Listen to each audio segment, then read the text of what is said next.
Vamos dar um tempo na nossa sequência de mensagens em Atos dos Apóstolos, na nossa igreja de Atos, e vamos meditar um pouco nessa palavra importante, o fundamento da igreja, que está em Mateus 16, 13 a 16, que diz assim, eu vou lendo e você vai achando, se você não achou ainda, diz assim a palavra de Deus. Chegando Jesus à região de Cesareia de Filipe, perguntou aos seus discípulos: quem os homens dizem que o Filho do Homem é? Eles responderam: alguns dizem que é João Batista, outros Elias e ainda outros Jeremias, ou um dos profetas. E vocês? Perguntou ele: quem vocês dizem que eu sou? Simão Pedro respondeu: tu és o Cristo, o Filho do Deus vivo. Amém. Então, queridos, nessa noite, essa mensagem tem uma pergunta. O título dessa mensagem é uma pergunta: quem é Jesus? Quem é Jesus? Hoje vamos falar de uma mensagem simples, talvez repetitiva para alguns, nova para outros, mas eu tenho certeza que no final desse culto nós vamos estar cheios da glória e da graça de Deus. Que vamos falar do fundamento da igreja, do dono da igreja, do noivo, do marido da igreja, que é Jesus. Jesus é a pessoa mais importante do mundo. É o único que fez o calendário se dividir em dois, antes de Cristo e depois de Cristo. É uma pessoa conhecida no mundo todo, ou quase que no mundo todo, porque tem uma região que é proibido se falar de Jesus, mas ele é a pessoa mais importante da história, a pessoa mais importante do mundo. Não existe nenhum governante mais importante que ele. Mas quem é ele? Quem é Jesus? Quem é essa pessoa? Quem é esse homem que nós celebramos, cultuamos, oramos, cantamos, vamos ceiar em seu nome? Por quê? Quem é essa pessoa? O que representa para nós? O que realmente, ou quem realmente ele é? Então eu dividi essa mensagem em 4 perguntas. Que primeiro ele faz uma pergunta e dizem, uns dizem que é João Batista, outros Elias, outros Jeremias. Os judeus criam que João Batista, eles tinham uma crença meio estranha, que se alguém morria, o espírito dessa pessoa poderia tomar posse de outra pessoa, e essa pessoa continuar a sua vida. Então eles criam que João Batista tinha agora... Jesus estava possesso de João Batista, e ele era João Batista. Uns diziam que ele era Elias, porque Elias não havia morrido. Elias subiu aos céus sem experimentar a morte. Então Elias tinha vindo porque a profecia dizia que antes da chegada do Messias, viria Elias. Elias iria voltar e anunciar essa mensagem para que o Messias viesse. Então eles estavam dizendo que ele era Elias, era aquele que ia anunciar o Messias. E João Batista, na verdade, é aquele que anuncia o Messias. E Jesus fala, Elias já veio e vocês não viram e mataram ele, que era João Batista. Porque João Batista estava no espírito de Elias, anunciando a chegada do Messias. Ele era aquele que estava abrindo o caminho. Era a voz que clama no deserto, que anunciava a chegada do Senhor. E outros diziam que era Jeremias, que Jeremias foi um grande profeta do Antigo Testamento, que profetizou o povo sendo escravo na Babilônia. Ele profetizou no cativeiro. Então eles criam que era Jeremias que tinha voltado. Então eu faço 4 perguntas nessa mensagem. Primeiro, quem os outros dizem que é Jesus? Quem os outros dizem que é Jesus?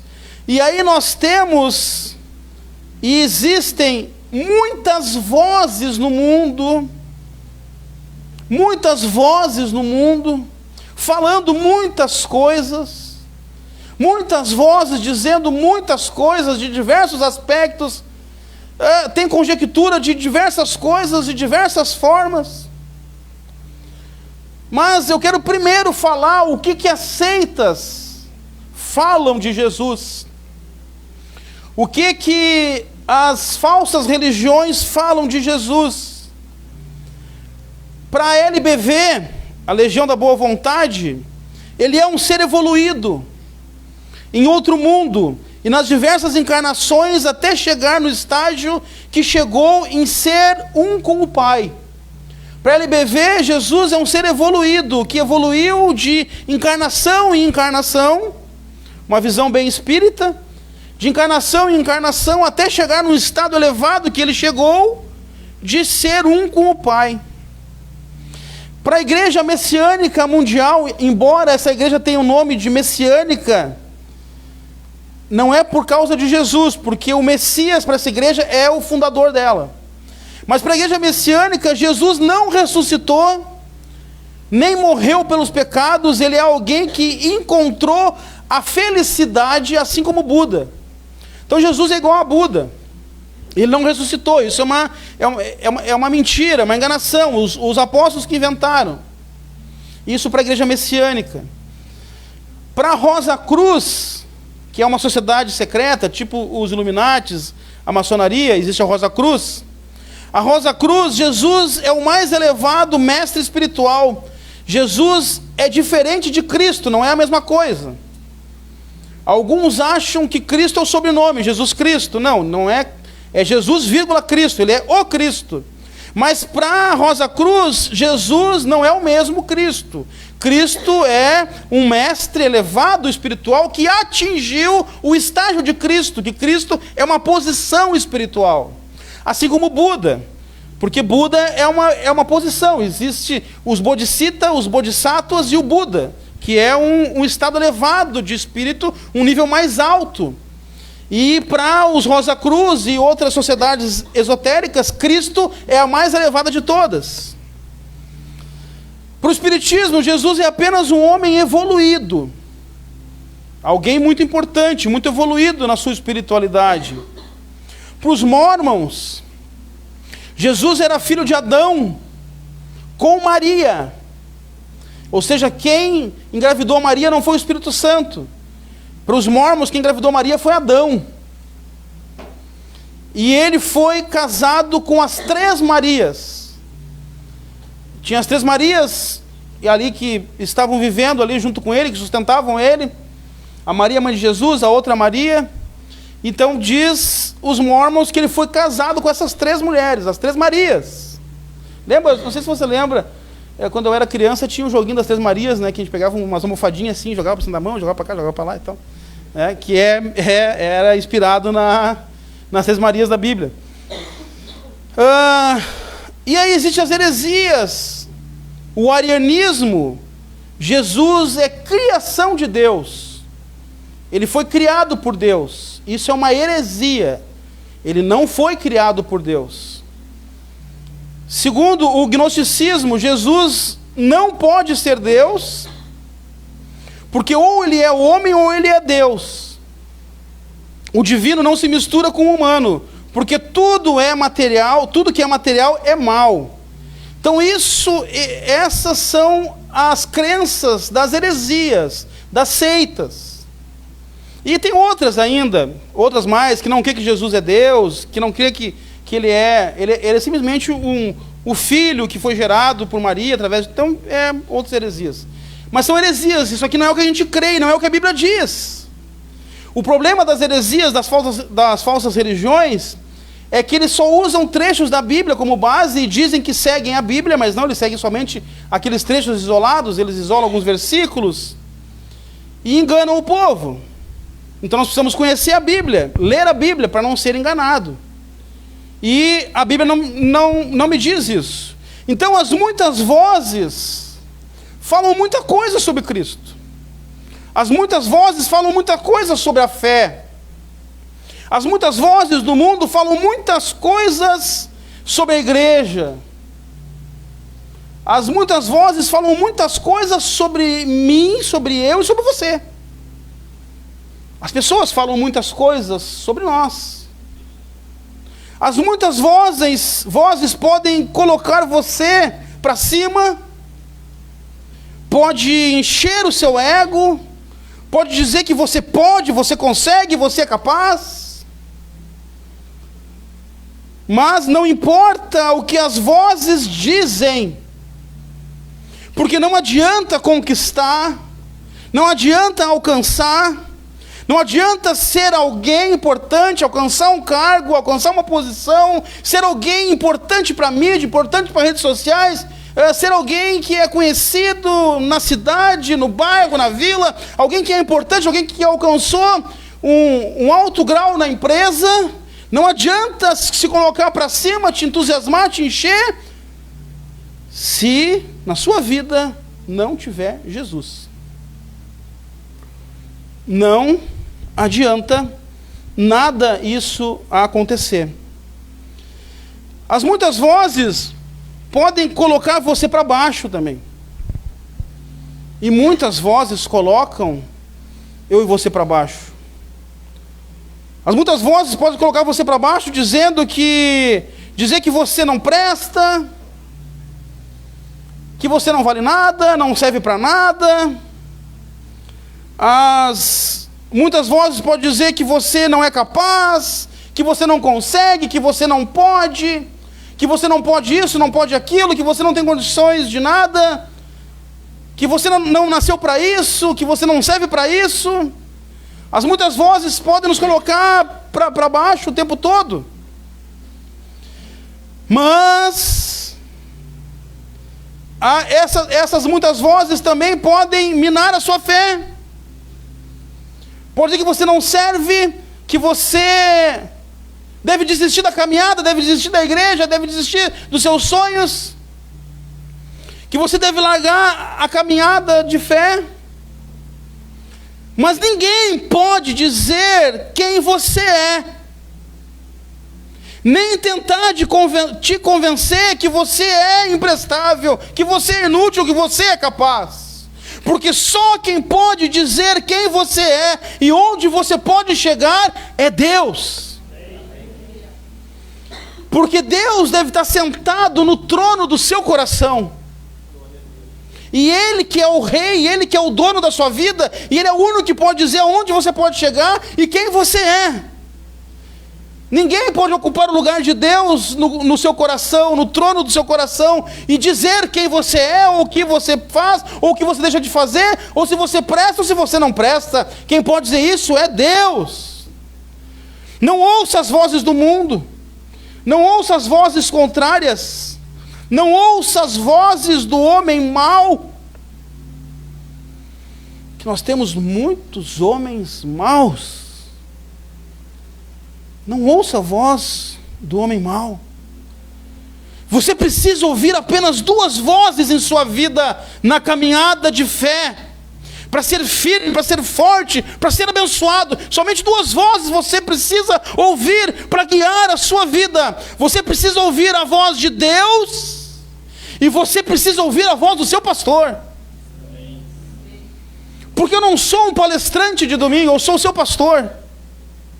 Aquele que te guia, que te conduz, que te puxa, aquele que te faz carinho, aquele que te cuida, aquele que cuida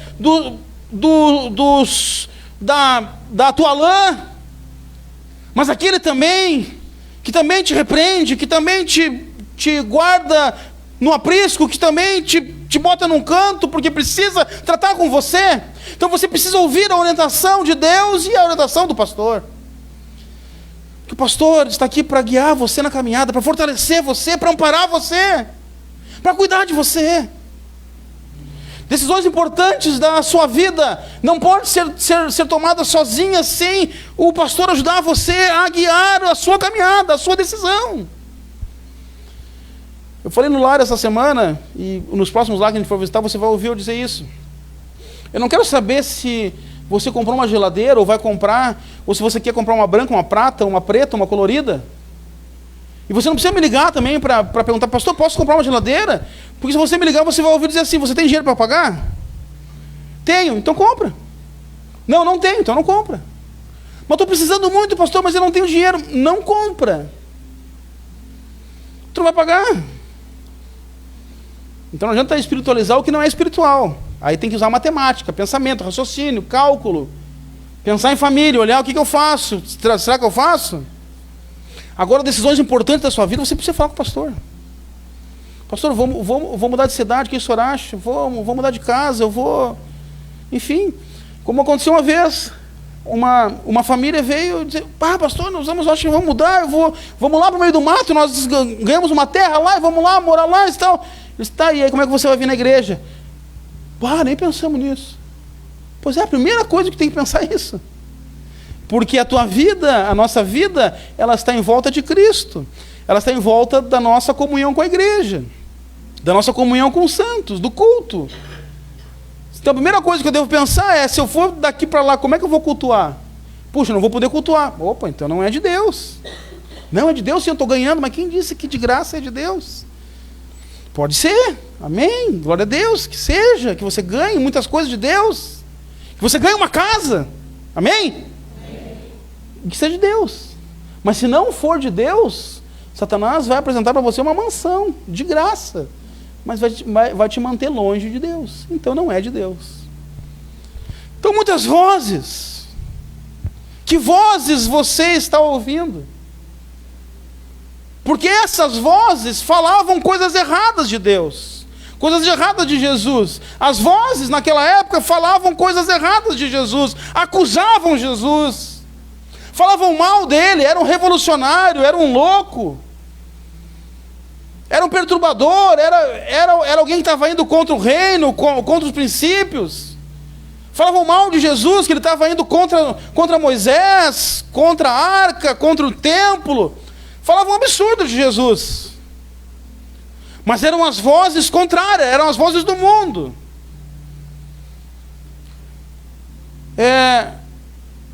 Aí tem a segunda pergunta. Quem os discípulos disseram que era Jesus? Primeiro, duas pessoas que não eram seus discípulos diretamente, mas um foi e acabou desistindo, né? Judas.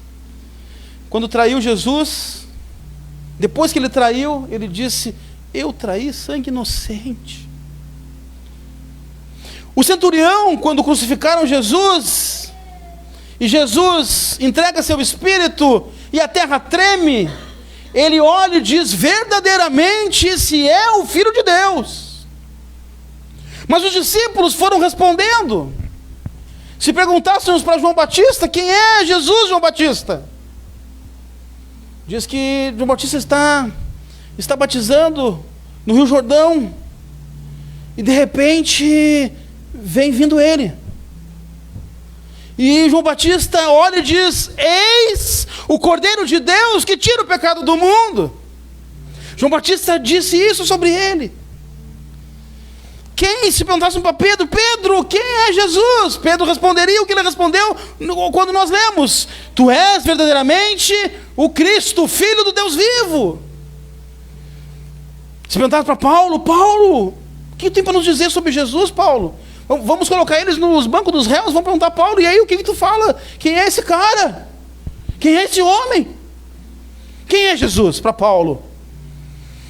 Paulo nos diria, ele é a razão da minha vida, não há outro mediador entre os homens. Para mim viver é Cristo e morrer é lucro. Se perguntar para João, quem é Jesus? João dizia, ele é o Alfa, ele é o Ômega, ele é o Rei dos Reis, o Senhor dos Senhores. Ele diria, ele é o Verbo que se fez carne e habitou entre nós. E ele ainda diria que ele enxugará dos nossos olhos toda lágrima. Pela ótica deles, todos, esse era Jesus. E se perguntar para o Pai, Pai, Deus, para o Senhor, quem é Jesus? O Pai nos responderia, ele é meu filho amado, a quem me comprazo, a ele ouvi. Os discípulos nos falaram quem era Jesus. Mas a terceira pergunta: quem Jesus dizia que ele era? Quem ele mesmo dizia que ele era? Ele dizia que ele é o pão da vida. E ele dizia: aquele que come desse pão nunca mais terá fome. Ele disse: eis que estou à porta e bato. Quem abrir a porta, eu entrarei em sua casa, com ele cearei e ele comigo.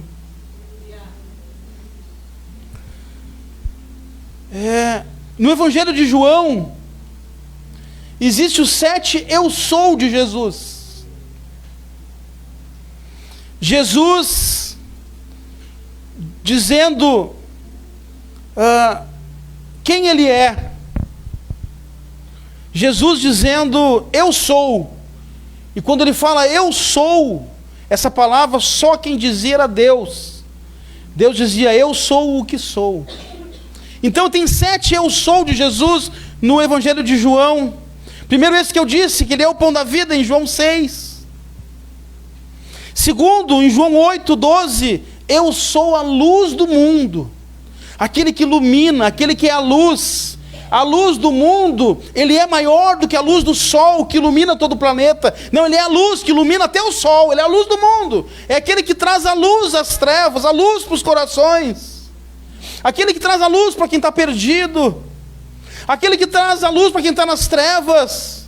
Quem está lá na sarjeta. Quem está na angústia. Ele é a luz. Em João 10:7, ele diz: eu sou a porta. Porque as ovelhas ficavam num aprisco. E normalmente esse aprisco ficava nas cavernas. O pastor guardava as ovelhas nas cavernas para protegê-las dos lobos, dos ataques, do frio da noite. Então ele tinha uma porta nessa caverna que ele abria para a ovelha entrar, e ele fechava para que ninguém entrasse, para que o lobo não entrasse. E ele diz: eu sou a porta das ovelhas. Elas passam por mim. E quando passam por mim, estão protegidas, estão guardadas. Ele disse em João 11:25: eu sou a ressurreição e a vida. Quem crê em mim viverá. Ele é a própria ressurreição. Ele que traz a ressurreição. É Ele que traz a ressurreição para mim e para você. É Ele que, quando ressuscitou, todos que creem nele ressuscitaram com Ele também, para uma nova vida. Nós falamos isso há uns cultos atrás, que Ele que nos dá a nova vida, aquele que está nele é nova criatura. Por quê? Porque nasceu de novo, porque Ele ressuscitou cada um de nós. Ele é a própria ressurreição. João 14:6 diz: eu sou o caminho, a verdade e a vida. E ele complementa: ninguém vai ao Pai a não ser por mim. Ele é o caminho. É nesse caminho que deve-se andar. Isaías diz que nós ouviremos uma voz atrás de nós dizendo: eis o caminho, andai por ele. A voz de Deus sussurrando em nosso ouvido dizendo: esse é o caminho, ande por ele. E quem é o caminho? Jesus. Ande nele, ande em Jesus, ande nesse caminho. Ele é a verdade, a pura verdade, a verdade da vida. As pessoas procuram a verdade, procuram as verdades e acham diversas verdades, mas Ele é a verdade, a única verdade que nos traz vida, porque Ele é a própria vida. Ninguém tem vida longe dEle. A nossa vida verdadeira é essa que vivemos nele, com Ele, para Ele, através dEle.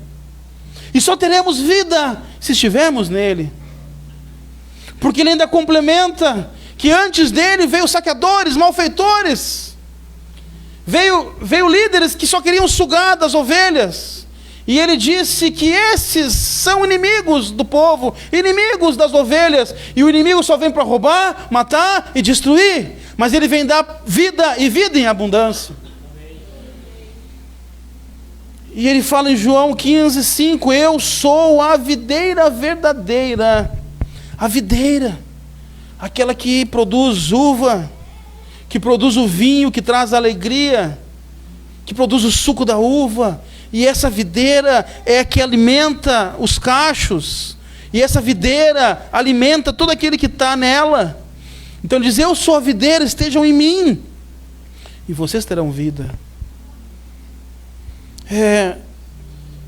Esse tempo eu ouvindo um pregador famoso, o Paul Washer, um pregador americano, ele disse que uma vez ele conversando, ele falando de Jesus, chegou uma moça para ele e disse, eu creio que Deus existe, mas eu tenho um irmão que é ateu, ele não crê.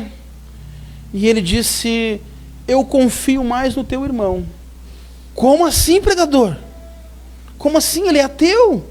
Sim, mas ele não crê que Deus existe e vive como se Deus não existisse. Você crê que Deus existe e vive como ele não existisse. Então muitas vezes as pessoas estão dizendo que creem em Deus, que acreditam em Deus, mas a palavra diz que até o diabo é crente, até ele crê em Deus, e ele sabe que Deus existe. Então não basta crer, não basta crer em Deus, temos que viver em Deus, viver para Deus. Não crer em Deus e viver como um ateu, aonde Deus não conta nada para mim, não faz diferença o que Ele pensa, não faz diferença como que Ele quer que eu viva, não faz diferença eu cultuar ou não, porque afinal de contas eu creio em Deus e Deus não vai me castigar por isso e não vai achar ruim porque eu não estou indo no culto. Pois é, mas Deus diz que eu devo estar no culto, que eu devo cultuar, que eu devo estar perto dEle, que eu devo estar na comunhão, eu devo estar na igreja. Aí vai ter as vozes que vão dizer, não, mas eu não preciso estar na igreja, eu posso cultuar em casa, porque Deus sabe do meu coração, porque eu sou a igreja. Não, você não é a igreja. Nós somos a igreja, a reunião é a igreja, a comunidade é a igreja, a assembleia é a igreja. E a Bíblia diz que eu preciso estar na assembleia, na reunião dos santos. Eu preciso estar em Deus. Então as pessoas creem em Deus, mas vivem como se Deus não existisse, como Deus não se importasse com nada. Você precisa tomar uma decisão. Uma decisão na sua vida, nessa noite. Quem não decide por Ele, a palavra diz que decide contra Ele. Essa decisão consiste em postura, em posicionamento. Não simplesmente sair dizendo que crê em Deus, que é crente, mas em posicionamento, em postura, em agir como um crente, agir como um cristão, agir como alguém que crê realmente em Jesus. Se posicione mediante a fé que você professa. Se posicione no seu trabalho, se posicione na sua escola, se posicione entre os amigos, se posicione na família. João 1:11 e 12 diz que, depois de dizer isso, não, João 1:11. Aí. Veio para o que era seu, mas o seu não receberam. Contudo, aos que o receberam, aos que creram em seu nome, deu-lhes o direito de se tornarem filhos de Deus. Se você o recebeu, e você o recebeu, ou se não recebeu ainda, vai receber, você é filho de Deus. O problema, gente, é que esquecemos dessa verdade. Esquecemos quem nós somos. Esquecemos que somos filhos de Deus. Ele nos tirou das mãos de Satanás. A Bíblia fala que Jesus saqueou a casa de Satanás e nos tirou de lá. Ele tirou eu e você de lá, da casa de Satanás. Ele arrancou você de lá, tirou da prisão. Ele te deu saúde, te deu força, te deu vida, te restaurou. restaurou você, salvou sua família, salvou as pessoas que estão próximas de você. Ele restaura a família, Ele restaura os casamentos. Ele salvou você e escreveu o seu nome no livro da vida. Não existe o que Ele não possa fazer. Não existe doença que Ele não possa curar. Não existe problema que Ele não consiga resolver. Não existe nada que Ele não possa fazer. Não existe vida que Ele não possa restaurar. Não existe. Se houver uma reunião, na reunião dos poderosos, quando você estiver em um local cheio de magnatas, cheio de gente poderosa, gente importante, de repente, se tiver uma reunião de empresários, e uma reunião dos mais poderosos aqui da cidade, e você estiver limpando o chão, lavando a louça, nesse lugar, ou de repente se você for chamado para participar também dessa reunião, e se só você naquele lugar for crente, não se sinta menos por estar lá. Não se sinta menos por estar no meio dos poderosos, e você pode se constranger. Meu Deus, tem um engenheiro, tem um doutor, tem um médico, tem um advogado, tem um vereador, tem um prefeito, tem um presidente, sei lá quem importante que possa estar nesse lugar. Não se sinta menos porque você não é um desses formados, ou tem muito dinheiro, ou tem muitas posses.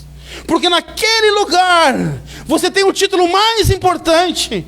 Naquele lugar você carrega a principal mensagem. Você é a pessoa mais importante daquele lugar. Você é filho de Deus. Porque só é filho de Deus aquele que recebeu Jesus. Então não se sinta menos por causa disso. O que você veio fazer nesse lugar? O que você veio fazer aqui hoje? O que você vem fazer aqui todos os domingos? Nós precisamos decidir a seguir e servir a Jesus. Não do seu jeito, não como eu penso, não como eu acho, não como os outros dizem que deve ser, mas como Ele deseja que cada um de nós sirva a Ele. E agora, para finalizar, a quarta pergunta. Primeiro, o que os outros dizem de Jesus? O que os discípulos disseram de Jesus? O que Jesus disse dele mesmo? E agora eu pergunto para você, quem você diz que é Jesus? Quem é Jesus para você? Quem é Jesus para você? Se perguntar para você, o que você vai responder? Quem é Jesus? O que Ele é? O que Ele representa? Quem Ele é na sua vida? Qual a importância que Ele tem na sua vida? Qual a importância Ele tem no seu trabalho, na sua casa, na escola, nos seus afazeres, no seu dia? Como você vive com essa pessoa chamada Jesus, que você não enxerga, mas se você é filho, Ele está sempre com você. Como você acorda quando você pensa, ou se você pensa em Jesus quando você acorda? Você pensa em Jesus quando você dorme? Você pensa em Jesus quando você trabalha? Você pensa em Jesus quando você estuda? Você pensa em Jesus quando você está caminhando na rua, quando está fazendo exercício, quando está na academia? Quando está com os amigos? Quem é Jesus para você? Quem é Jesus para nós? Quem você diz que é Jesus? Quando alguém te pergunta, quem é Jesus? O que você responde? A nossa resposta precisa ser duas e certeiras.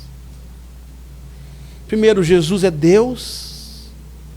E segundo, Jesus é tudo para mim. E precisamos viver essa verdade como Ele realmente fosse tudo para nós. Porque Ele E por causa dele nós estamos aqui, você está aqui. Por causa dele é que você recebeu o maior dos prêmios, a vida eterna. E não é a vida eterna pela vida eterna, mas é porque quem vai para o inferno também vai ter vida eterna. A vida eterna porque você, quando partir daqui para lá, o irmão Júlio, quando fechou os olhos, ele pôde ver aquele que ele sempre esperou.